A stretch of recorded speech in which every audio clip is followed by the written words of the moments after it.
कभी सोचा है कि कश्मीर में उगा हुआ एक सेब हजारों किलोमीटर दूर कन्याकुमारी तक एकदम ताज़ा कैसे पहुंच जाता है?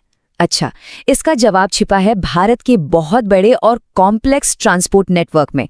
ये नेटवर्क बिल्कुल इस देश की धमनियों जैसा है। तो चलिए आज इसी नेटवर्क को जरा करीब से समझते हैं।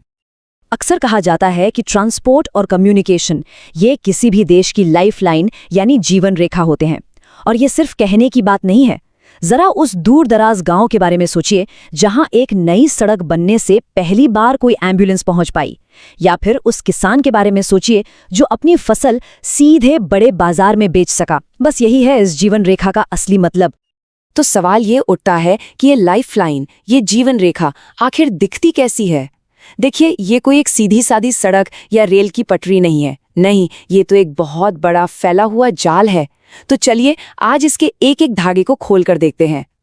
अब भारत के इन नेटवर्क्स की गहराई में जाने से पहले एक मिनट रुककर ये समझना जरूरी है कि आखिर ये इतने इम्पोर्टेंट क्यों हैं। क्योंकि बात सिर्फ कंक्रीट और तारकोल की नहीं है, ये उससे कहीं ज्यादा बढ़कर है। देखिए, ये नेटवर्क एक साथ कई काम करते हैं। ये लोगों को आपस में जोड़ते हैं, जिससे एक सामाजिक जुड़ाव बनता है। ये सामान को एक जगह से दूसरी जगह पहुंचाते हैं, जिससे हमारी अर्थव्यवस्था को रफ्तार मिलती है।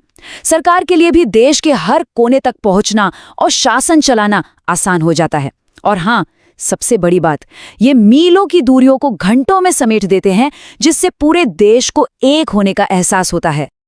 तो सवाल ये है कि भारत में कनेक्टिविटी का ये इतना बड़ा जाल बिछाया कैसे गया है? देखिए, इसे चलाने वाले 4 मेन पिलर्स हैं। सबसे पहले रोडवेज यानी हमारी सड़कें, फिर आता है रेलवे मतलब रेल की पटरियां, तीसरा है जलमार्ग यानी वाटरवेज, और चौथा है वायुमार्ग यानी एयरवेज। इनमें से हर एक की अपनी एक खास भूमिका है, अपनी एक अलग पहचान है। लेकिन आज हम खास तौर पे बात करने वाले हैं सड़कों की। अब सवाल उठता है, सड़कें ही क्यों? क्योंकि यही वो नेटवर्क है जो देश के उस कोने तक भी पहुंचता है जहां शायद और कुछ नहीं पहुंच पाता। भारत में सड़कों का महत्व वाकई में बहुत खास है। देखिए, एक तो छोटी दूरी की यात्रा के लिए ये सबसे बेस्ट है। फिर हिमालय जैसे ऊंचे और मुश्किल इलाकों के बारे में सोचिए, वहां ट्रेनें नहीं जा सकती, तो सड़कें ही एकमात्र सहारा बनती हैं। और सबसे बड़ी बात, ये डोर टू डोर सर्विस देती हैं, मतलब एकदम खेत से लेकर बाजार तक, घर से लेकर ऑफिस तक। भारत का रोड नेटवर्क इतना बड़ा और इतना डाइवर्स है कि इसे समझने के लिए एक सिस्टम बनाया गया है। हर सड़क का एक खास मकसद होता है। तो इन सड़कों को क्लासिफाई कैसे किया जाता है?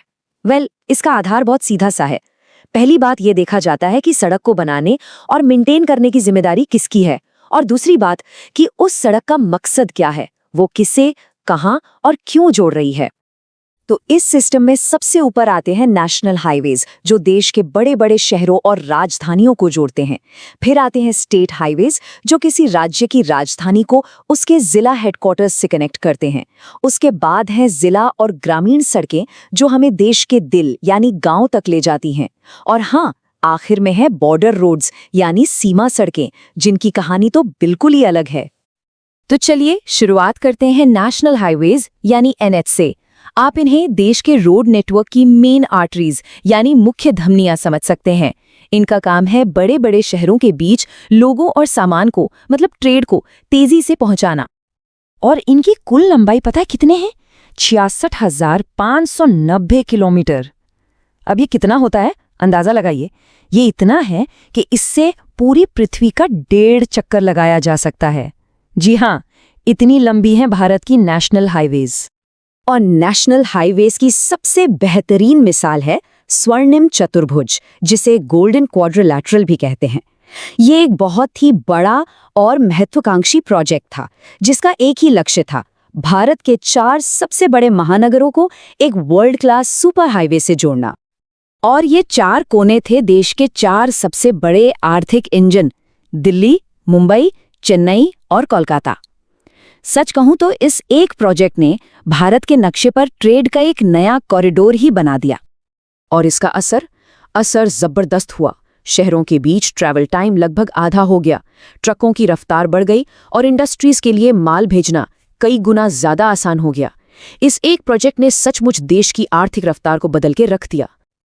अच्छा, अब बड़े बड़े हाईवे से हटकर उन सड़कों की बात करते हैं जो शायद उतनी चौड़ी और तेज रफ्तार ना हो, लेकिन जिनकी अहमियत किसी से कम नहीं।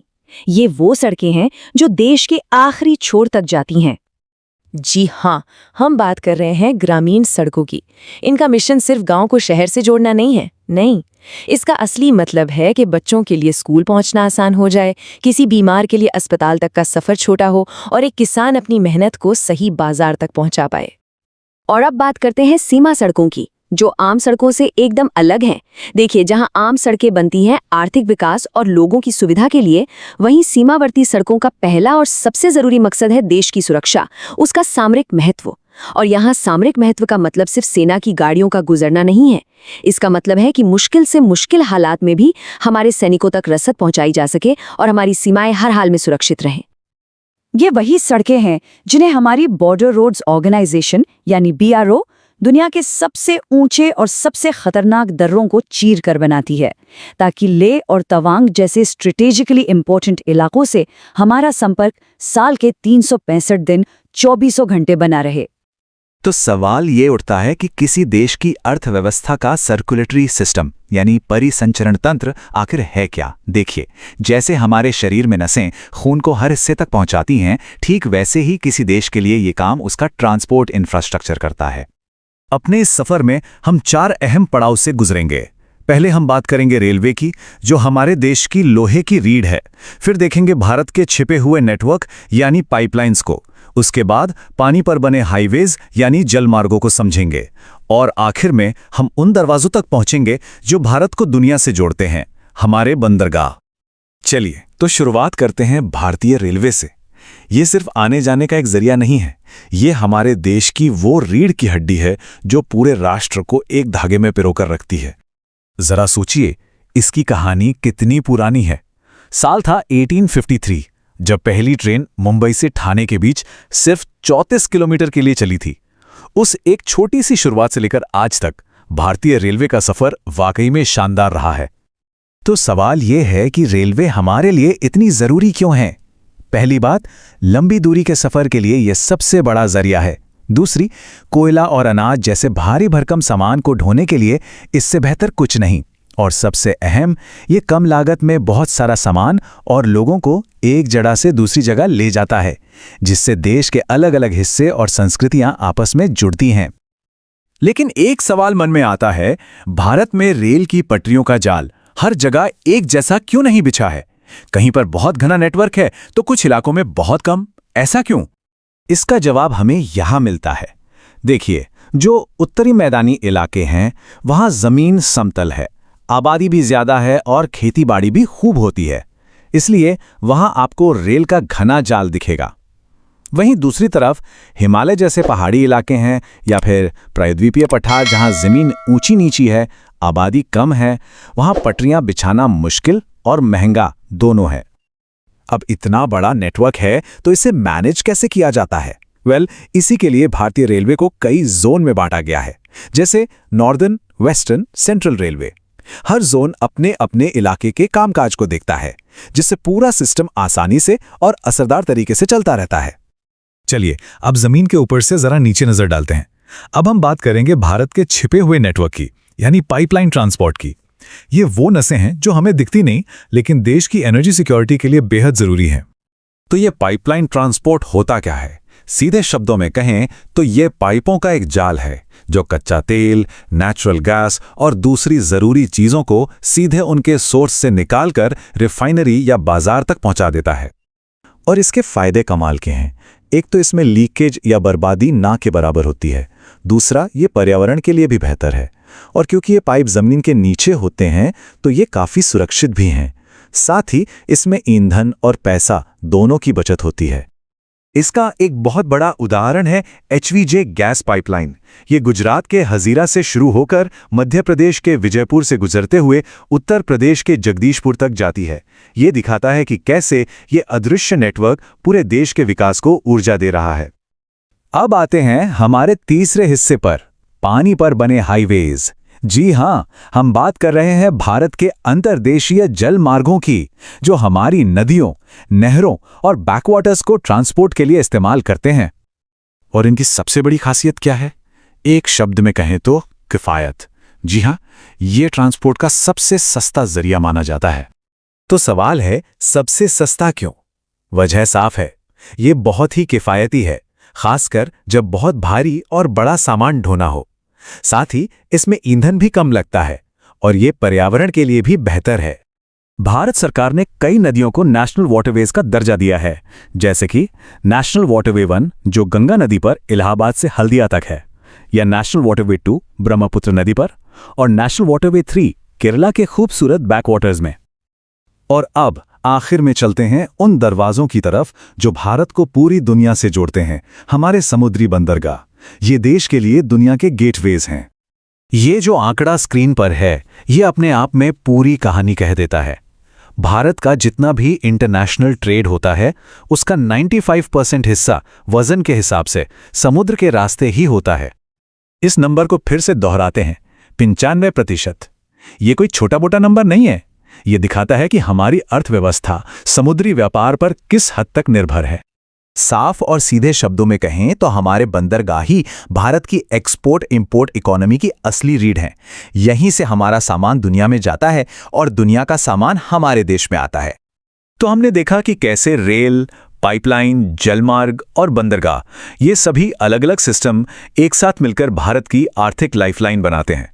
हर किसी का अपना अनूठा रोल है, लेकिन सब मिलकर देश को आगे बढ़ाते हैं। तो चलिए इस चर्चा की शुरुआत एक सवाल से करते हैं। कभी सोचा है किसी भी देश की इकोनॉमी आखिर सांस कैसे लेती है?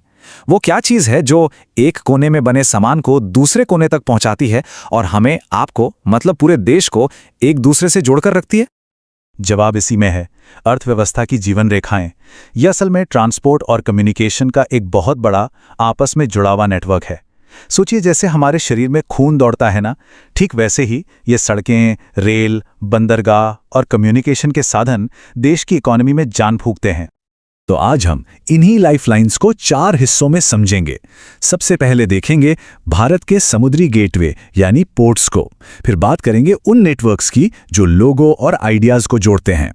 इसके बाद भारत के इंटरनेशनल ट्रेड पर नजर डालेंगे और आखिर में इन सबको मिलाकर देखेंगे कि बड़ी पिक्चर क्या बनती है। तो चलिए शुरू करते हैं इकोनॉमी के उन हैवी लिफ्टर्स से जो भारत को समंदर के रास्ते पूरी दुनिया से जोड़ते हैं, हमारे बंदरगाह यानी पोर्ट्स। अच्छा, पोर्ट्स को समझने के लिए उन्हें 2 टाइप में बांटना सबसे आसान है। एक होते हैं टाइडल पोर्ट्स, जैसे गुजरात का कांडला पोर्ट, ये ऊंचे ज्वार का फायदा उठाकर बड़े बड़े जहाजों को हैंडल करते हैं। और दूसरे होते हैं नॉन टाइडल पोर्ट्स, जैसे मुंबई, जो नेचुरली गहरे और शांत पानी में बने होते हैं। और देखिए, हर बड़े पोर्ट का अपना एक खास काम होता है। मुंबई भारत का सबसे बड़ा कार्गो हैंडलर है, तो गोवा का मार्मागांव पोर्ट खास तौर पर आयरन ओर एक्सपोर्ट के लिए जाना जाता है। विशाखापत्तनम देश का सबसे गहरा लैंडलॉक्ड पोर्ट है, और कोलकाता हल्दिया तो गंगा के आसपास के पूरे इलाके को दुनिया से जोड़ता है।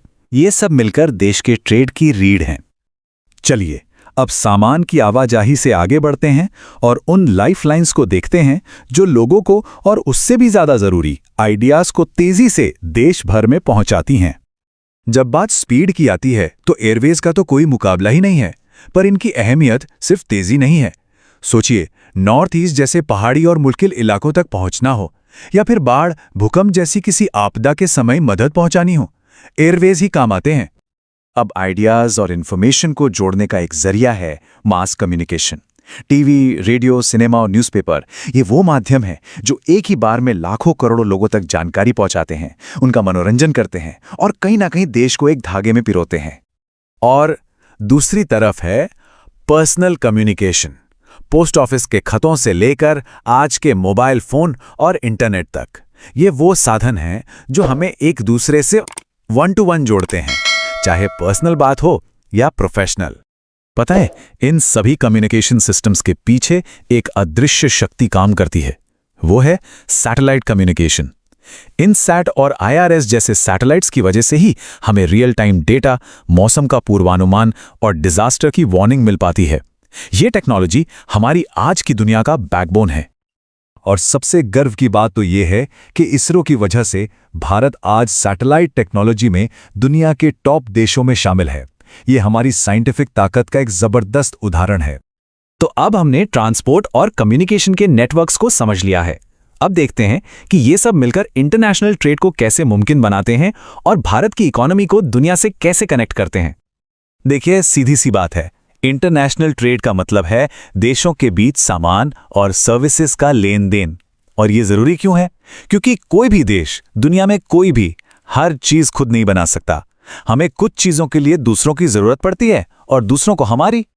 तो भारत दुनिया को बेचता क्या है? हमारे जो बड़े एक्सपोर्ट्स हैं उनमें पेट्रोलियम प्रोडक्ट्स, जेम्स और ज्वेलरी और इंजीनियरिंग का सामान शामिल है। ये डाइवर्सिटी हमारी इकोनॉमी को एक मजबूती देती है। और सिक्के का दूसरा पहलू है इंपोर्ट्स, मतलब हम खरीदते क्या हैं। तो देश को चलाने के लिए हमें कच्चा तेल, इंडस्ट्री के लिए मशीनरी और सोना जैसी चीजें दूसरे देशों से मंगवानी पड़ती हैं। तो हमारे सबसे बड़े ट्रेडिंग पार्टनर्स कौन हैं? ये टेबल बिल्कुल साफ बताती है। हम अपना सबसे ज्यादा सामान अमेरिका, यूएई और चीन को बेचते हैं। वहीं हम सबसे ज्यादा खरीदते हैं चीन, सऊदी अरब और यूएई से। तो अब तक हमने सारे हिस्सों को अलग अलग देख लिया। अब वक्त है इन सभी धागों को एक साथ जोड़ने का और पूरी तस्वीर को समझने का। तो इन सब का निचोड़ क्या है? सबसे बड़ी बात यह है कि पोर्ट्स, एयरवेज और कम्युनिकेशन, ये सब कोई अलग अलग सिस्टम नहीं है। ये एक बहुत ही कॉम्प्लेक्स, आपस में गुंथा हुआ जाल है। सोचिए, पोर्ट पर सामान उतरता है, सड़कों से फैक्ट्री पहुंचता है और इंटरनेट पर उसका सौदा होता है। इसी इंटरकनेक्शन में हमारी आर्थिक ताकत छिपी है। और जाते जाते एक सवाल के साथ आपको छोड़ता हूं। जैसे जैसे टेक्नोलॉजी बदल रही है, जरा सोचिए हमारी इकोनॉमी के लिए अगली बड़ी लाइफलाइन क्या होगी? क्या वो डिजिटल इंफ्रास्ट्रक्चर होगा या ग्रीन एनर्जी के कॉरिडोर्स? जवाब जो भी हो, वो हमारा भविष्य तय करेगा। उम्मीद है ये पूरी चर्चा आपको उपयोगी लगी होगी। अगर हाँ, तो इस कोशिश को सपोर्ट करने के लिए इसे लाइक करें, शेयर करें और ई पाठशाला को सब्सक्राइब करना ना भूलें। याद रखिए, ये जानकारी सिर्फ आपके लिए नहीं, उन सभी स्टूडेंट्स के लिए जरूरी है जो एनसीईआरटी को गहराई से समझना चाहते हैं। हो सकता है आपका एक शेयर किसी और का कॉन्सेप्ट क्लियर कर दे। ई पाठशाला के साथ सीखते रहिए।